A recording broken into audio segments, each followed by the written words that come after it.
Perkara ke-8 ialah inisiatif rakyat dan negeri yang prihatin.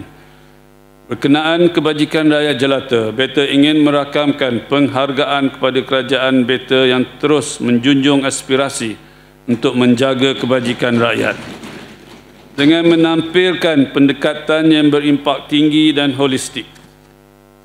Seperti mana tahun-tahun sebelum ini, program bantuan prihatin Pahang telah dijenamakan semula sebagai Inisiatif Makmur Pahang, IM Pahang.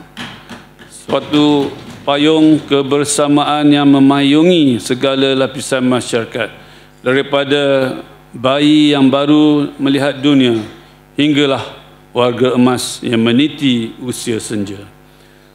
Sejumlah ringgit Malaysia 50.54 juta ringgit telah diperuntukkan pada tahun ini untuk menggerakkan agenda inisiatif ini.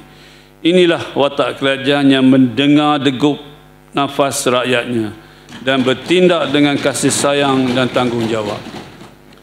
Dalam hal perumahan, Beta berbangga dengan komitmen kerajaan Beta untuk terus menyediakan rumah mampu milik melalui pelbagai program seperti Rumah Rakyat Pahang, Prima Pahang, Rumah Makmur, Rumah Mesra Pahang, RMP, Pangsa Puri Pahangku, dan Projek Rurasa.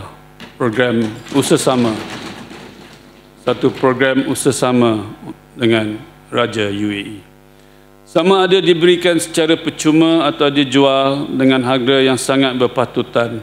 Ianya menunjukkan bahawa rakyat Beta tidak diabaikan dalam soal keselesaan dan keselamatan tempat tinggal.